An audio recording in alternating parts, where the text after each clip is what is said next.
So now let's look at the letter that the Lord dictated, gave word for word to John to write to the angelos, the messenger, perhaps the pastor of the church in Sardis. Revelation chapter 1, verse 3. To the angelos, to the messenger of the church in Sardis, write. It's the two.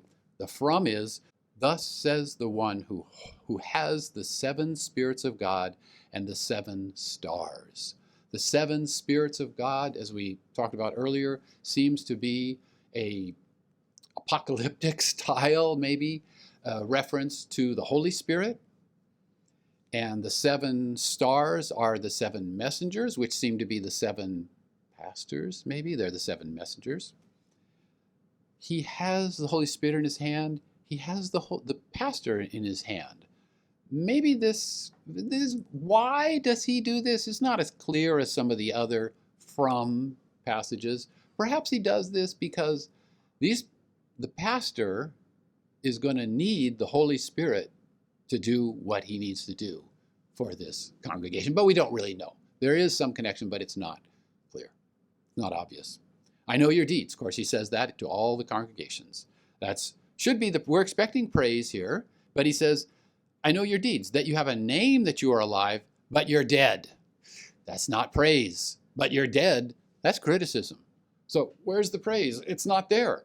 Instead, he breaks out of the pattern that he has established, and no praise, but immediately criticism. You have a reputation that you are alive, but you're dead. The other churches in the area considered them to be a top-rate church, a very vital church. And the Lord says, you're dead. That's a figure of speech. In a moment, he'll imply they're asleep.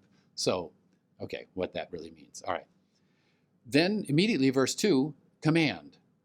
Wake up and strengthen what remains, which you are about to cast off, for I have not found your deeds, again criticism, I have not found your deeds complete before my God. And then verse 3, more command. Therefore, remember how you have received and heard, and keep it, and repent. That's strong words. They were lazy. They were asleep. They were as if dead, and they need to wake up. Well, remember the city, the background of the city, they had twice fallen out of laziness and sleepiness. We can imagine that the guards were sleeping when the soldiers climbed up there and conquered the city at night. Well, so the church was like the city. They had adopted the attitude of the world around them, and they were lazy, they were sleepy, they were practically dead. So remember how you have received and heard, and keep it and repent. Now, verse 3 continues. So if you do not wake up, if you do not repent, this is now the warning. I will come upon you like a thief, and you will not know at all what time I will come upon you. He doesn't explain what he's going to do when he comes upon them as a thief, but it's not going to be pleasant. And it does remind us of how the soldiers of Cyrus the Great and the soldiers of Antiochus the Great came upon them like a thief in the night. The Lord is applying their history to his rebuke and his command, and especially this warning, I will come to you like a thief in the night. I will come upon you like a thief. So that's a strong, if you don't do the command. Now verse 4. But you singular, probably you pastor, but you pastor there in your congregation, we talk this way now in English. The pastor has this and that person in his church. Verse 4, but you have a few people in Sardis who have not dirtied their clothing. Dirtied their clothing. This is a clear spiritual metaphor. He isn't talking about getting some, stains of dirt on our clothing. Dirtied their clothing. They have not dirtied their clothing clearly means they have lived honorable lives pleasing to God. They've lived in godly ways. They've lived well. You have a few people. This is not the majority of the congregation, but there are a few. And we need to notice these people. You have a few people in Sardis, in your congregation in Sardis, who have not dirtied their clothing. And they will walk with me, clothed in white, because they are worthy. Just think about that verse. Let me read it again. You have a few people in Sardis who have not dirtied their clothing, and they will walk with me, clothed in white, because they are worthy. Pastor, most of your ecclesia, most of the body of Christ here, it's a church. The Lord Jesus says it's a church. It's a church. They're really people that are ecclesia, called out, part of the body of Christ, and they are rebuked. But a few, you, pastor, have a few of these people in your church. You have a few people in Sardis who have not dirtied their clothing. Most of the congregation has dirtied their clothing, but a few people have not dirtied their clothing. They've lived in ways that are pleasing to God, and they will walk with me, clothed in white. Why? Because they are worthy. What does this tell us about the rest of the congregation that receives the rebuke, told that they're dead, told that they need to wake up, told that if they don't repent, he's going to come like a thief? Are they going to walk with Jesus dressed in white? Read verse 4 again. That conclusion just doesn't work here. It's pretty obvious that in the situation of the body of Christ, the ecclesia, the church, the Lord Jesus says it's a church. In Sardis, most of the congregation, unless they repent, will not be walking with him dressed in white. But you have a few people in your congregation in Sardis, pastor, who have not dirtied their clothing. Because they are worthy, they will walk with me dressed in white. So being dressed in white and walking with the Lord Jesus is very clearly a special thing for those that have not dirtied their clothing, or in other words, sinned unrepentantly. It's hard to avoid that conclusion here. Some of the congregation will be rewarded. Some of them will only be rebuked. It doesn't say anything about going to hell, but they are rebuked because although they have been born again, they're part of the congregation, they have dirtied their clothing. This is an unescapable conclusion here about this congregation and the Lord's rebuke to some and to a few praise. And then the victor, verse 5, the victor, he will be clothed in white clothing. Now let's remember that. That's going to come up later in the book. Let's remember that. The victor will be clothed in white clothing. Very interesting in the book of Revelation. The book of Revelation never mentions that angels are, there are a lot of angels in the book of Revelation, and certainly they must be dressed in white, but it never says that in the book of Revelation. Other places we learn that angels wear white, but never in the book of Revelation. White clothing in the book of Revelation is reserved for people like the few in Sardis that have not dirtied their clothing. White clothing is reserved for victors in the book of Revelation. The victor, he will be clothed in white clothing. He's already said that in other words in verse 4, but now he says it with the standard terminology of the victor. Verse 5, the victor, he will be clothed in white clothing. And I will never ever blot his name out of the book of life, but will acknowledge his name before my Father and before his angels. Can our names, well, first off, what is the book of life? Well, it seems like there's two different, in the Old Testament, the book of life, as in Psalm 69, verse 28, in Psalm 69, verse 28, clearly the book of life is a book in which every living person's name is written. And when you die, physically die, your name is no longer in the Old Testament book of life. But then in the New Testament, that transitions, and it seems like, we can't prove this, but it seems like in the New Testament book of life seems to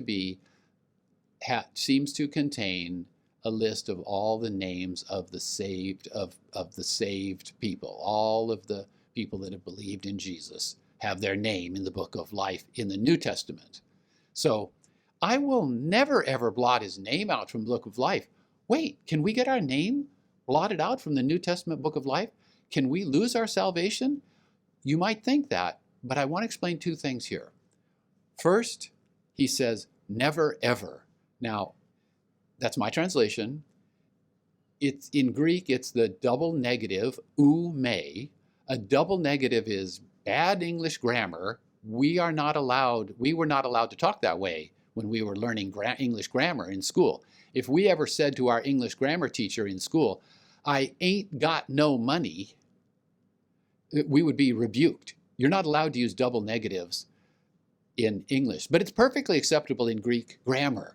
Ou me, no, I will no blot your name out from the book of life, or I will not. It's very emphatic. I will certainly not. I will never ever blot out. So that's quite emphatic.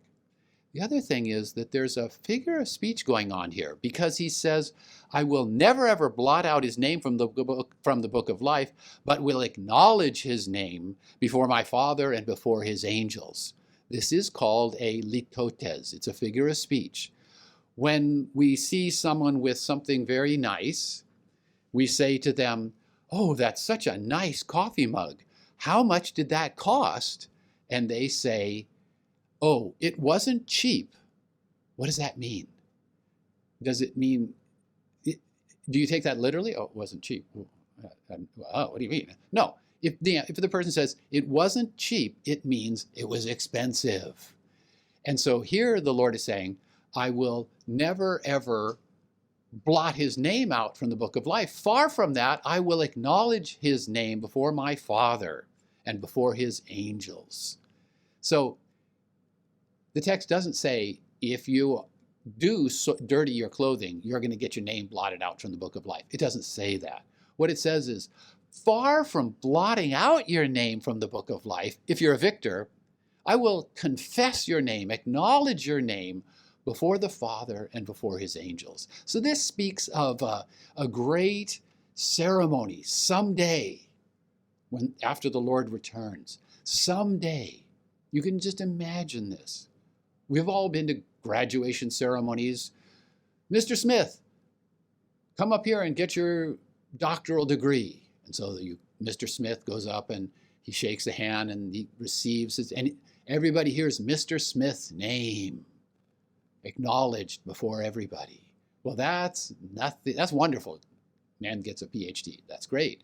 But that's nothing compared to the award ceremony that this passage is mentioning in passing. There will be a day, there will be a ceremony when every single victor will be there, gathered there.